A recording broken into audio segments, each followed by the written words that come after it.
Good morning to all. In this today's lecture, we are going to see about the various types of starting methods of three-phase induction motor. So here we go to see about around 5 methods of starting methods of three-phase induction motor. The first one is direct online starting. Second one is stator resistance or reactance starting. Third one is auto transformer starting, and fourth one is star delta starting, and the final one is rotor resistance starting. So out of 5, rotor resistance starting is applicable only for slip ring induction motor. So other 4 methods is common for both squirrel cage induction motor and slip ring induction motor. So now we elaborately see each type of starting methods. First, why we go for starting. Okay, so this is the equivalent circuit of the three-phase induction motor. Actually here this branch is present, so instead of short circuit at normal running condition, it is replaced by like this two, R2 dash into 1 minus S divided by S. This term is normally present. Okay, at standstill condition or at starting condition, my rotor is in rest position, so that the value of slip is equal to 1. So now I substitute this value of S in this equation, then this resultant value which is equal to 0, so that this corresponding branch is replaced by a short circuit, so that automatically this resistance is eliminated from the equivalent circuit. So due to that, the starting current is very high. Okay, so due to this large starting current, the torque produced is also impulse in nature. The starting current is around 5 to 6 times of the normal rated current of the three-phase induction machine. Okay, so due to this, there is a sudden dip in the supply voltage at which my three-phase induction machine is connected, so that if the voltage is reduced, automatically the equipments which are connected to the corresponding supply voltages is also affected, and their performance is also affected heavily. Okay, so to avoid these uncertainties, definitely my three-phase induction motors need some starting methods. So first we see about the direct online starting. So before entering into that, what are the starting current and starting torque of a three-phase induction motor? So these are the formulas. So here I take the ratio of the starting current and the full load current. IST is nothing but my starting current and IF is nothing but my full load current. So it is explained in terms of slip. Here SMT is nothing but slip at which the maximum torque occurs, and F is nothing but slip at full load condition. Okay, so these are the ratios, and similarly my starting torque and my full load torque is given by IST divided by IF the whole square into SF. Here SF is nothing but full load slip. So these are explained here. IF, TF, SF is nothing but full load current, torque and slip. Just you remember this formula. So from the formula itself we derive all those things. Okay. So now, so direct online starting is the simplest and cheapest method to start the three-phase induction motor. Here there is no need for extra arrangements. Okay, but this method is only applicable for a small motors whose rating is less than 5 HP. In this method, the full supply voltage is directly given to the motor terminals of a three-phase induction motor. So this is the diagram of the direct online starting method. So here this is my stator winding of a three-phase induction motor, and this is the rotor. So normally I consider this as a squirrel cage induction motor. Okay, here DOL starting means there is no external arrangements is here. That means the supply is directly connected to the terminals of the three-phase induction motor. But it is only applicable for the small HP motors. It is very important. Okay. So once I made a connection like this, then my starting current and starting torque is given by like this. So the voltage across the each winding is taken as V1 and the current through the corresponding winding is taken as IL. IL is nothing but my line current. So that my per phase starting current IST, which is equal to per phase short circuit current, because at starting conditions this is the current flow through the corresponding winding, and similarly this current is actually equal to the per phase line current. In direct online starting there is no such external connections, so that these three currents are equal at any time, and the short circuit current is given by, this is the voltage across the winding and the impedance of the winding is taken as ZSC. Okay, so that ISA or I starting current, which is equal to V1 divided by ZSC. Why I put ZSC means we know that at standstill condition the corresponding resistance is replaced by a short circuit. Okay, so that only I put ZSC as a notation. Okay, so ZSC is nothing but the per phase short circuit impedance, and my full load current, which is equal to the V1 divided by ZF. ZF is nothing but the impedance of the corresponding winding. Okay, at starting condition we know that the starting current is always higher than the full load current. So that is the concept. Okay, I'm not told that ZF is nothing but per phase impedance under normal running conditions. So this is the equivalent circuit under starting conditions, where the corresponding resistance is replaced by a short circuit. So at that time the current flow of the induction machine is taken as IST, starting current or line current or short circuit current. So whatever it is, you take. So therefore the voltage applied across the machine is taken as V1. Okay. So this the overall combination of the impedance is, the overall combination is taken as ZS. It is very important. So we know that the formula, the ratio of starting torque and the full load torque is equal to IST divided by IF the whole square into S into F. SF. SF is nothing but full load torque. Okay. Here starting current, which is equal to short circuit current ISC. Just I replace the notations. Okay, which is equal to TST is replaced by TSC. Okay, so that the resultant equation is, we know that this TSC is nothing but the short circuit torque. Short circuit torque is nothing but the flapped rotor torque of the motor when full load voltage is applied to its rotor. Sorry, stator. Okay, so here we know that.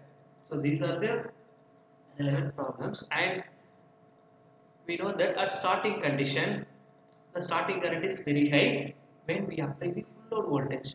So in order to reduce that, here you know that the starting current is directly proportional to the V1, the voltage applied across the windings.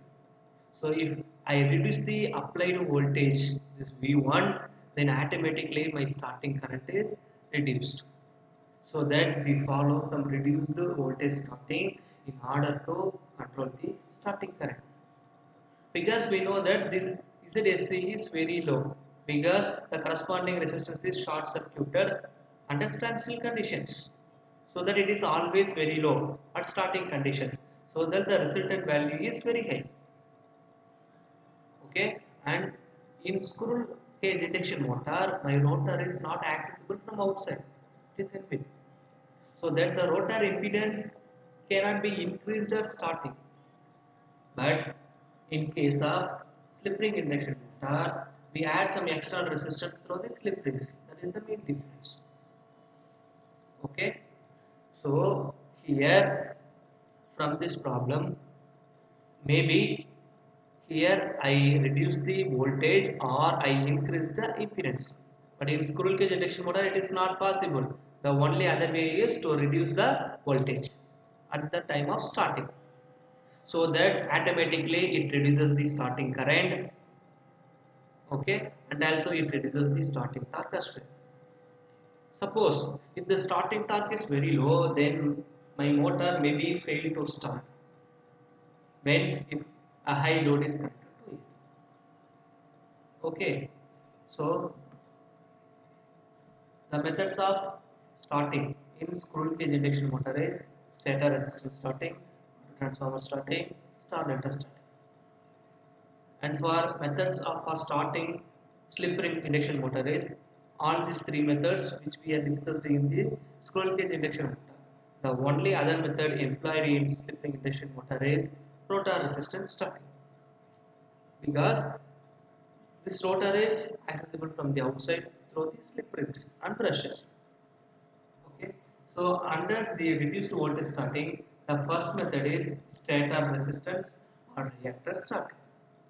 So in this method, three variable reactors or resistance are connected between the supply mains and the three stator phase windings. So these three reactors or resistor should be varied in a balanced way, so that the starting current is controlled. So at starting, the external resistance are set to a high values. So that means it is in the maximum position. So whenever my resistance is in the maximum position, automatically my current is reduced dramatically. So that out of the total supply voltage, some substantial part is dropped across them, and only a much reduced amount of voltage is available across the stator phases. So when the voltage across the stator winding is reduced, automatically my starting current is reduced. Okay, as the motor speeds up, automatically the variable reactors or resistance are gradually reduced. So when the resistance are gradually reduced, automatically my current will boost up. Okay, and finally, when my motor attains a full speed, then these resistance or reactors are completely cut off from the circuit. So at this time, my three-phase induction motors are running at a normal condition. So now the stator receives full supply voltage. So in this method, reactors are preferred over the resistors. Why? Because there is a power loss across the resistors, so that the efficiency is reduced. To compensate that, so preferably reactors are used. Okay, so now you consider, so this is the black diagram of the stator resistor starting or reactor starting. Here reactance is used. Here some substantial part of the voltage is dropped across the reactor, so that the voltage appear across the stator winding is only x into V1. Here x is less than 1. So it is a fraction value. Okay. So that the drop across the reactors is 1 minus x into V1. So now, what is the starting current and starting torque? So these are the equivalent circuit of the three-phase induction motor, and the overall impedance is taken as ZSC. So therefore, the starting current, which is equal to, we know the formula, I equal to, here the voltage is reduced by x times, so that x into V1 divided by ZSC. Here ZSC is nothing but short circuit impedance. Okay, but we have seen earlier the short circuit current or phase is given by V1 divided by ZS. Okay, and the starting current when we apply the full voltages to the stator during starting condition is given by like this. Okay, so here just you see this formula, my starting current is reduced by some x percentage. Okay, suppose consider if x is equal to 0.5, that means it is 50% reduced in the starting current. Okay, suppose if x is taken as 60, means there is 40% reduction in the starting current. That means 1 minus x times of the current is reduced at the time of starting. Okay, that is the value they given IST, which is equal to x into IST. Okay, So here just you see that this is the starting current with stator reactor. So that the x fraction of starting current as TOL. Here in direct online starting, the starting current is equal to short circuit current.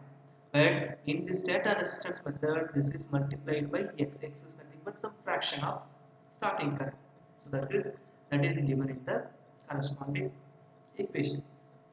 So thus, by adding the external reactor in series with this data, the starting current is reduced to x per unit of the full load current value, which is flowed through the motor at the time of